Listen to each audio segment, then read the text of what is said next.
আওসানি রাসূলুল্লাহ সাল্লাল্লাহু আলাইহি ওয়াসাল্লাম বিআশরি কালিমাতিন।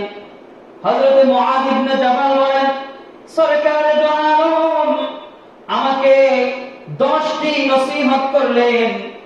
এই 10টি উপদেশের মধ্যে প্রথম নাম্বার নসিহত ছিল, হে মুআয, লা তুশরিক বিল্লাহ, তুমি কখনো শিরকের গুনাহ করবা না। আও কুতিলতা ওয়া ইন কুতিলতা আও হুররিকতা, যদিও তোমাকে হত্যা করা হয় অথবা তোমাকে যদি আগুনের মধ্যে জ্বালিয়ে দেওয়া হয়, এরপরেও কখনো আল্লাহ পাকের সাথে কাউকে অংশীদার সাব্যস্ত করবে না। বুঝতে পারছেন? জীবন নিয়েও যদি আপনার সন্দেহ থাকে যে আমাকে কেটে ফেলবে যদি আমি শিরকের গুনাহ না করি, আমাকে আগুনের মধ্যে জ্বালিয়ে দিবে যদি আমি আল্লাহ পাককে বিশ্বাস করি, এরপরেও কি কখনো আল্লাহ পাকের সাথে অংশীদার সাব্যস্ত করা যাবে? যাবে না। এই শিক্ষা রাসূলুল্লাহ আমাদেরকে দিয়েছেন। কারণ হচ্ছে শিরকের গুনাহটা হচ্ছে এত বড় গুনাহ যার ব্যাপারে আল্লাহ তাআলা আযীম শব্দকে ব্যবহার করেছেন। বলে রাখি, কয়েকটা বিষয়ের উপর আল্লাহ তাআলা আযীম শব্দকে ব্যবহার করেছেন। যেমন আরশুল আযীম, আল্লাহর আরশটা কত বড় এর কোনো সীমারেখা নাই। এরপরে খুলুকিন আযীম, নবীজির চরিত্রের সুন্দর চরিত্র কত বড় এর কোনো সীমারেখা নাই। আবার এই শিরকের ব্যাপারে আল্লাহ তাআলা বলেছেন, ইন্না শিরকা লাযুলমুন আযীম, যে শিরকের গুনাহের যে অপরাধটা যে কত বড় এ বর্ণনা করা কখনোই সম্ভব না। অর্থাৎ এই যত বড় কবিরা গুনাহ রয়েছে যতগুলো, এর মধ্যে সবচাইতে বড় কবিরা গুনাহর নাম হচ্ছে শিরক। নাম কি? এ কারণে সদা সর্বদা থেকে বেঁচে থাকতে হবে। হযরত মুআয ইবনে জাবাল বলেন, আল্লাহর হাবিব আমাকে উপদেশ দিলেন, মুআয, লা তুশরিক বিল্লাহ ওয়া ইন কুতিলতা আও হুররিকতা, খবরদার কখনো গুনাহের শিরকের গুনাহ করবা না, যদিও তোমাকে কতল করা হয় অথবা যদিও তোমাকে তোমার শরীরের মধ্যে আগুন জ্বালিয়ে দেওয়া হয়। হযরত মুআয ইবনে জাবাল বলেন, সরকারে দো আলম রাহমাতুল লিল আলামিন আমাকে 2 নাম্বার উপদেশ দিলেন, ওয়ালা তাহুক্কান্না বিওয়ালিদাইকা, হে মুআয, কখনো তোমার পিতামাতা জীবিত থাকা অবস্থায় তাদের সাথে কখনো তুমি অন্যায় আচরণ করবে না, তাদের অবাধ্য হবে না। ওয়াইন আমাকা আন তাখরুজা মিন আহলিকা ওয়া মালিকা, যদিও তোমাকে তোমার সম্পদ থেকে তোমার পিতামাতা তোমাকে বঞ্চিত করে, তোমাকে ঘাট ধাক্কা দিয়ে ঘর থেকে বের করে দেয়, এরপরেও কোনোদিন পিতামাতার সাথে অসৎ অন্যায় আচরণ করবে না। সুবহানাল্লাহ। দেখেন কত সুন্দর উপদেশ। যদি সম্পদ থেকে বঞ্চিত করা হয়, যদি ঘর থেকে তোমার ঘাট ধাক্কা দিয়ে বের করে দেওয়া হয়, এরপর পিতামাতার সাথে অন্যায় আচরণ করা যাবে না। এটা হচ্ছে 2 নাম্বার উপদেশ। দেখেন প্রথম নাম্বার উপদেশ হচ্ছে আল্লাহ পাকের সাথে শিরক করা যাবে না, এর পরের স্থানে কিন্তু পিতামাতার সাথে অন্যায় আচরণ করা যাবে না। যেমন ওয়াবিল ওয়ালিদাইনি ইহসানা, পিতামাতার সাথে সুন্দর আচরণ করো। অর্থাৎ আল্লাহ পাকের ইবাদতের পরেই যার স্থান সেটা হচ্ছে এই পৃথিবীতে পিতামাতার স্থান। আপনি যদি তাদের সাথে অন্যায় করেন, অপরাধ করেন, এটা হচ্ছে কাবীরা গুনাহ, এটা হচ্ছে আকবারুল কাবায়ের। এই ক্ষেত্রে আমাদের মস্ত বড় গুনাহ হবে। আর এই গুনাহের কিছু স্তর আছে, সেটা হচ্ছে যে গুনাহ করলে যে আমরা পরকাল শাস্তি পাবো ব্যাপারটা তেমন নয়। আমাদের জীবনেও আমরা এই জীবদ্দশায় যদি পিতামাতার সাথে কোনো অন্যায় আচরণ করি, এটা আমার সন্তান থেকেও আমি পাবো। এই কথাটা সবসময় মনে রাখতে হবে আমাদের, যে আমার সন্তান আছে, এখন যদি আমি পিতামাতার সাথে অন্যায় আচরণ করি, তাদের সাথে যদি তুচ্ছ তাচ্ছিল্য ব্যবহার করি, তাদের সাথে যদি গালাগালি করি, ফাসাদ সৃষ্টি করি, সেই ক্ষেত্রে এই যে আমার সন্তান আছে, আমার বৃদ্ধাকালে ঠিক সেও আমার সাথে একই আচরণ করবে। আর যদি আমার পিতামাতার সাথে আমি ভালো আচরণ করি, সে যত যাই করুক না কেন, তার সাথে যদি ইহসানপূর্ণ সম্পর্ক বজায় রাখি, এতটুকু কষ্ট না যে কোরআনে এসেছে উফিউ ওয়ালা তানহারহুমা, যে পিতামাতার সাথে কথা বলতে গিয়ে সেজন্য এতটুকু কষ্ট না পায়, উফ শব্দটা উচ্চারণ মুখ থেকে না করে, এতটুকু কষ্ট যেন না পায়, এইটুকু যদি আমরা করতে পারি, তাহলে এর একটা সুরহ আমরা পাবো আমাদের জীবনে। সেটা হচ্ছে আমরা যখন বৃদ্ধ হয়ে যাব, আমাদের সন্তানগুলো আমাদের সাথে ঠিক এইভাবে কোমল আচরণ করবে। এটা আপনার সন্তান আপনাকে দেখে দেখে শিখবে। এজন্য সাবধান ভাইরা, পিতা মাতার সাথে কখনো অন্যায় আচরণ করা যাবে না। সম্মানিত হাজিরিন, হযরত মুআয ইবনে জামাল বলেন, সরকার দু আলম রাহমাতুল লিল আলামিন আমাকে 3 নম্বর উপদেশ দিলেন। তিনি বললেন, ওয়ালা তাতরুকান্না সালাতাম মাকতুবাতাম মুতাআম্মিদান ফাইন তারাকা সালাতাম মাকতুবাতাম মুতাআম্মিদান ফাকাদ বারিআত মিনহু যিম্মাতুল্লাহ। হে মুআয, কখনো তুমি ইচ্ছাকৃতভাবে নামাজ ত্যাগ করবে না। কি ত্যাগ করবে না ভাই? নামাজ।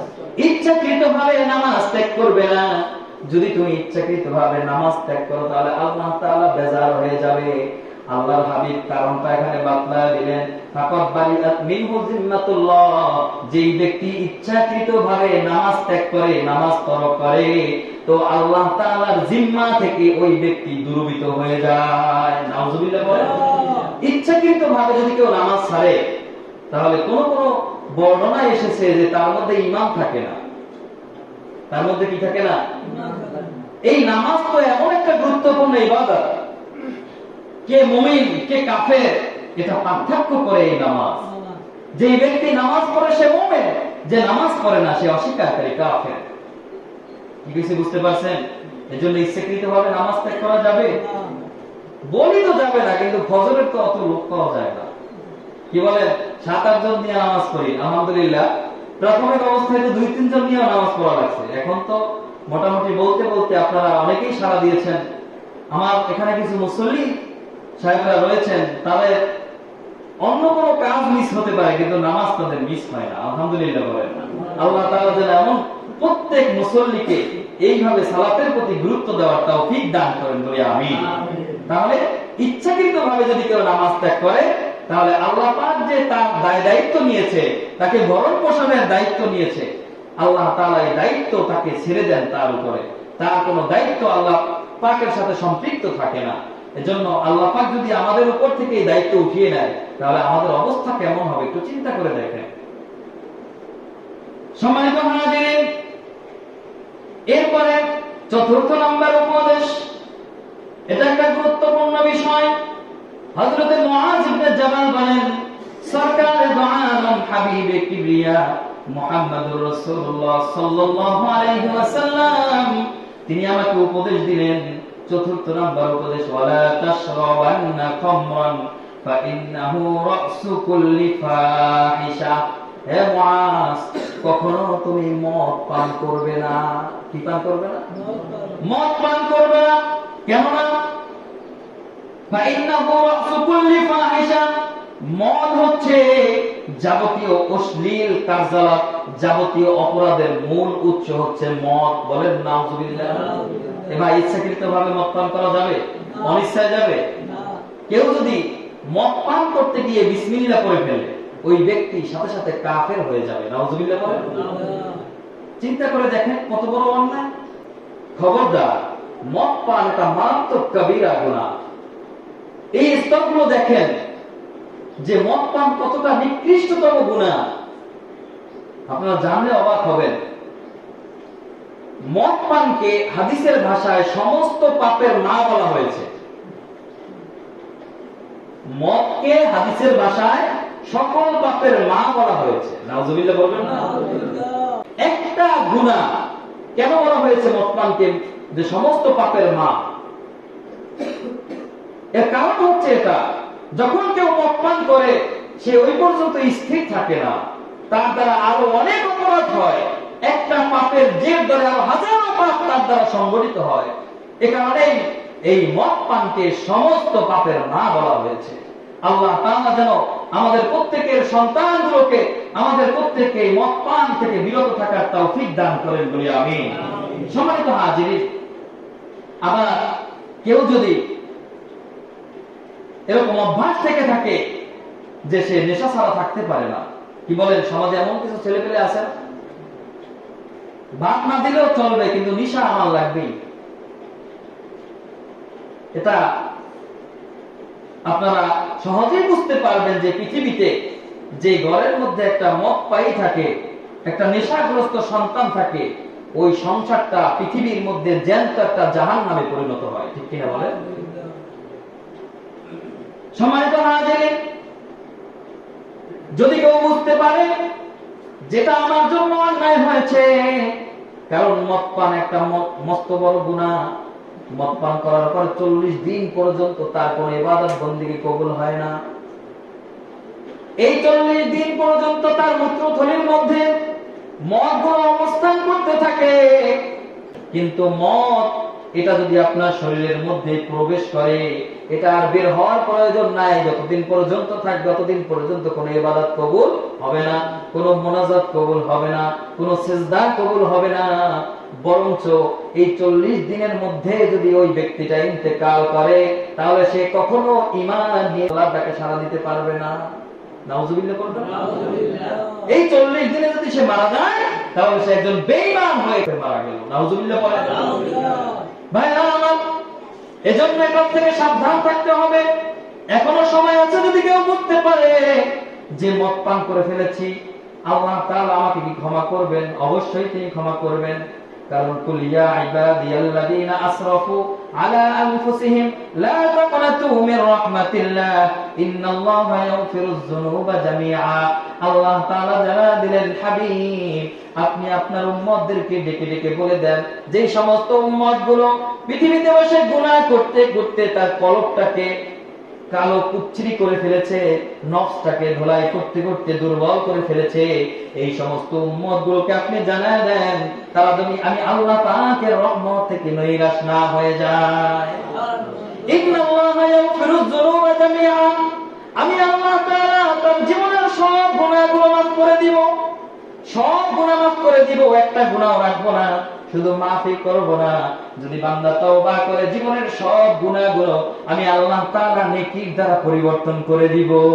সুবহানাল্লাহ। ভাই, খালিস তওবা এর দাম কত বেশি! আমাদের আকাবির যারা ছিলেন, হযরত হাসান বসরি রাহমাতুল্লাহ আলাইহি, তার নাম আপনারা শুনছেন না? এই হাসান বসরি রাহমাতুল্লাহ আলাইহির দরবারে একবার এক মা আসলেন, এসে বললেন যে আল্লাহর ওলি, আমার ঘরে একটা মদ পান করা সন্তান আছে, আপনি তাকে একটু তওবা করান, সেজন্য ভালো হয়ে যায়। কারণ আল্লাহর ওলি আপনি, আপনি যদি দোয়া করেন তো আল্লাহ তাআলা হেদায়েত পেতে আর কতক্ষণ। মদ পান করে তাকে তো আল্লাহর ওলির কাছে আনা যায় না, এজন্য আল্লাহর ওলিকে নিয়ে যাচ্ছে সন্তানের কাছে। চলেন, হাসান বসরি রাহমাতুল্লাহি আলাইহি তিনি তার ঘরে চলে গেলেন, এরপরে তাকে তাওবা করালেন, তাওবা করে চলে আসলেন। কিন্তু তাওবা করার পরে সে আরো বেশি মদ পান বৃদ্ধি করে দিয়েছে। দ্বিতীয় দিন আবার মা আসলেন, এসে বললেন আপনি কি তাওবা করালেন? তাওবায় তো কোনো কাজ হলো না। ওগো আল্লাহর ওলি, আপনি আবার চলেন, আমার ছেলেটাকে একটু তাওবা করান, সেজন্য ভালো হয়ে যায়।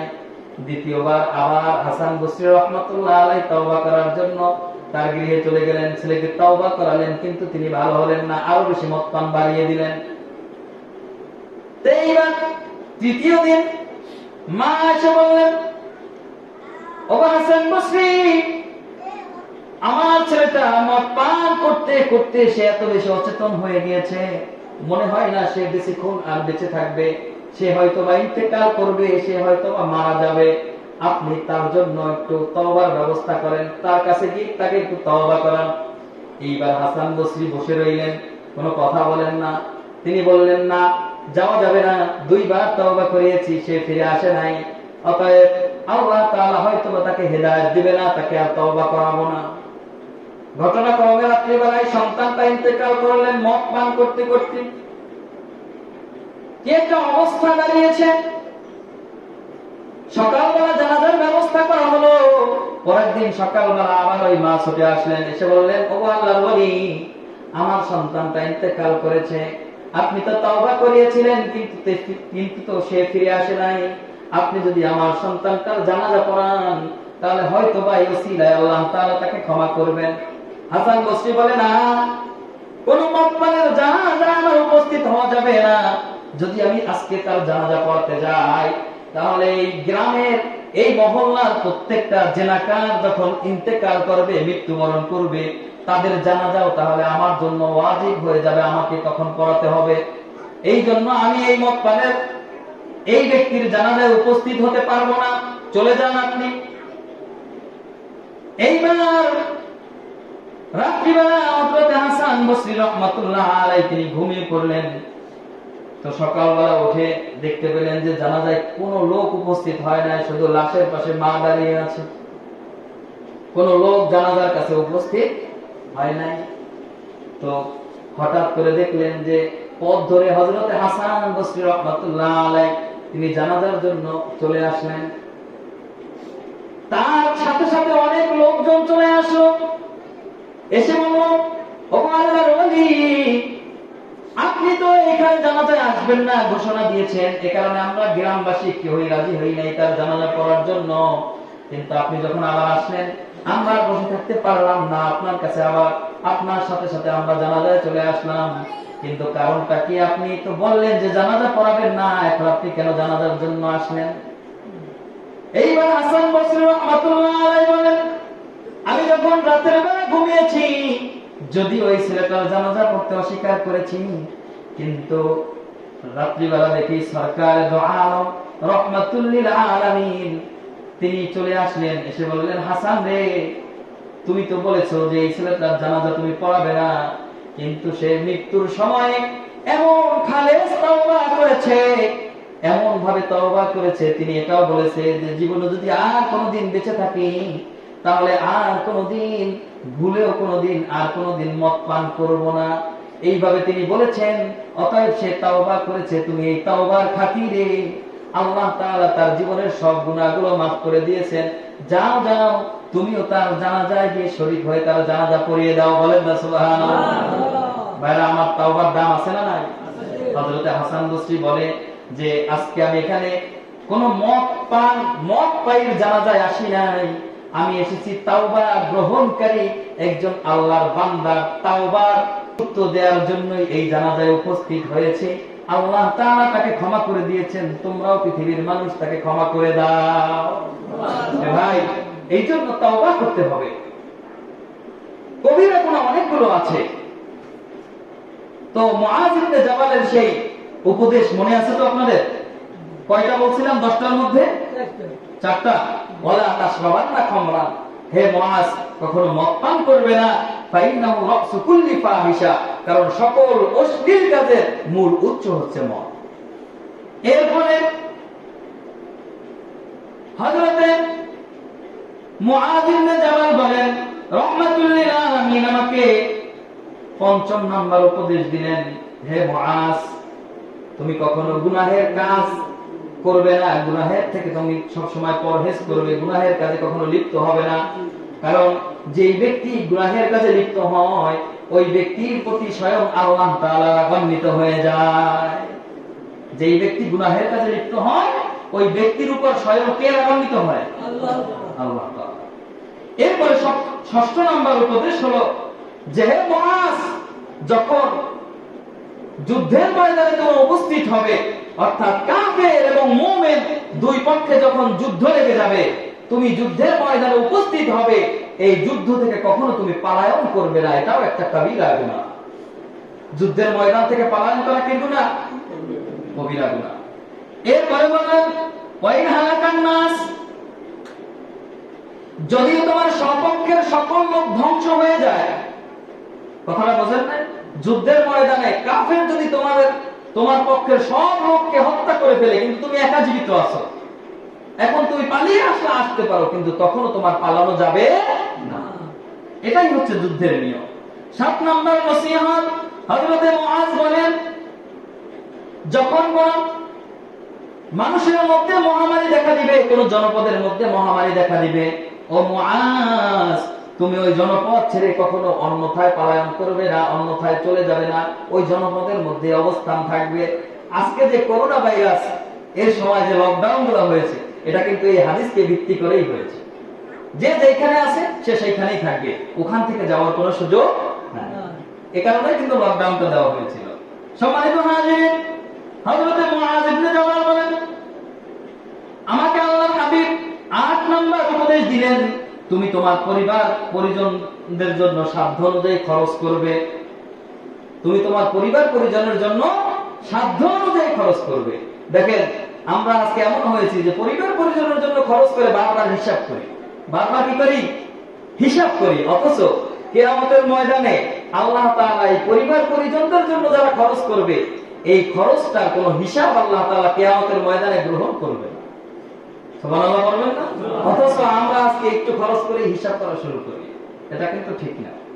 সম্মানিত হাজিরিন, হযরত মুআজ রাদিয়াল্লাহু তাআলা আনহু বলেন, 9 নম্বর উপদেশ আমাকে দিলেন যে হে মুআজ, পরিবার পরিজনদেরকে আদব কায়দা তথা শিষ্টাচার শিক্ষা দেওয়ার ক্ষেত্রে তোমার হাতের লাঠি কখনো তুমি গুছিয়ে রেখে দিও না।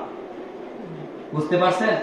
পরিবার পরিজনদেরকে, ছেলে সন্তান, স্ত্রী পরিজনদেরকে শিক্ষা দেওয়ার জন্য তোমার হাতের যে লাঠি আছে, এই লাঠিটাকে তুমি কখনো গুছিয়ে রেখে দিও না, এটা সবসময় চলমান রাখো, তাদেরকে আদব কায়দা শিষ্টাচার শিক্ষা দিবে। এরপরে হযরত মুআজ বলেন যে আমাকে 10 নম্বর উপদেশ আল্লাহর হাবিব দিলেন, আর সেটা হচ্ছে আল্লাহ পাকের শাস্তি সম্পর্কে তোমার পরিবারের মধ্যে তোমার স্বজনদেরকে তাদেরকে ভয় প্রদর্শন করো। আল্লাহ পাকের যে সমস্ত শাস্তি আছে, পরিবারদেরকে সতর্ক করতে হবে এই সমস্ত শাস্তি থেকে। এটাও কিন্তু আমাদের প্রত্যেকের ঈমানি দায়িত্ব। আল্লাহ তাআলা কবুল করেন বলে আমিন। সম্মানিত হাজিরিন, অল্প সময়ের মধ্যে অনেক কথা বলা যায় না, তারপরে যতদূর পেরেছি বলেছি। তো বড় বড় গুনাহের মধ্যে অন্যতম গুনাহ হচ্ছে, অনেকগুলো গুনাহই আছে, তার মধ্যে গায়রুল্লাহ যদি কেউ শপথ করে, বুঝেন না, যে আল্লাহ পাককে যদি কেউ বলে যে আল্লাহর কসম, এই কথাটা ঠিক আছে, কিন্তু কেউ যদি বলে তোর মাথা ছুঁয়ে বললাম, এই কোরআন ছুঁয়ে বললাম, এই গাছ ছুঁয়ে বললাম, এই ধরনের কসম করা কখনোই যাবে না। এটা কিন্তু কবিরা গুনাহ। কসম করতে হবে একজনের নাম নিয়ে, তিনি কে? আল্লাহ। আর বারবার যদি আপনি ছোটখাটো বিষয় নিয়েও কসম করেন, তাহলে এটাও কিন্তু একটা কবিরা গুনাহ। বারবার যে কোনো বিষয় নিয়ে কি কসম করা যাবে? বলেন, যাবে না।